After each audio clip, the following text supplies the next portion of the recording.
গর্ভবতী বা স্তন্যদানকারী নারীদের জন্য রোজা রাখার কি নিয়ম আছে?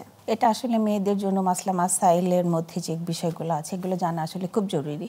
আমাদের অনেক মা বোনেরা আছেন যারা গর্ভবতী অবস্থাতে রোজা রাখাটাকে, অনেকে আছেন যে একটু সুযোগ খুঁজে ছেড়ে দেন, আবার অনেকে আছে খুব কষ্ট হলেও রোজা রাখতে থাকেন।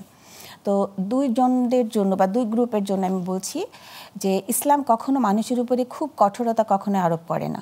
আল্লাহ রাব্বুল আলামিন যেখানে সূরা বাকারাতে বলে দিলেন যে সবার উপরে রোজা রাখাটা বাধ্যতামূলক করা হয়েছে, সাথে সাথে তার পরবর্তীতে আবার কিছু বলে দিয়েছেন যে কিন্তু যারা অসুস্থ থাকবে, যারা সফরে থাকবে, তাহলে তাদের জন্য এটা পরবর্তীতে রাখার একটা বিধান আল্লাহ দিয়ে দিয়েছেন।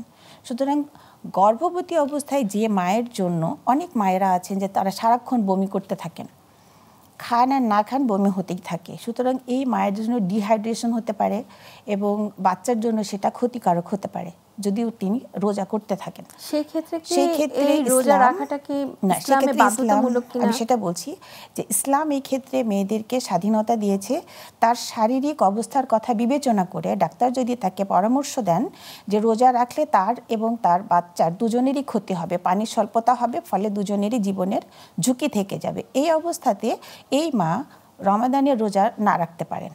রমাদান মাসে না রেখে পরবর্তীতে যখন তার ডেলিভারি হয়ে যাবে, তিনি যখন সুস্থ হবেন, তখন যেই রোজাগুলো উনি করতে পারেন নাই, হতে পারে পুরা মাস ধরেই করতে পারেন নাই, তাহলে পরবর্তীতে সময় তিনি এই রোজাগুলোকে কাজা করে দিবেন। এটার জন্য কোনো কাফারা দিতে হবে না, একটা রোজার পরিবর্তে একটা রোজা করতে হবে।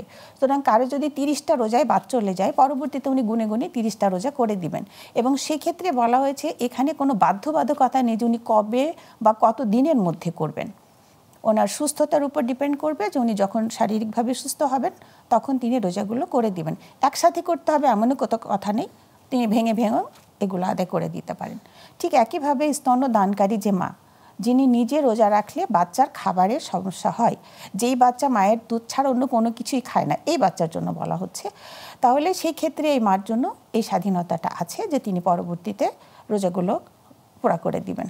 কিন্তু যেই বাচ্চা মায়ের বুকের সাথে সাথে বাড়তি খাবার খেতে পারে, তার জন্য এই অপশনটা রাখা হয় নাই। কারণ মায়ের বুকের দুধ যদি একটু কমেও যায়, বাইরের খাবারে সে বাচ্চাটার কিন্তু হয়ে যাচ্ছে।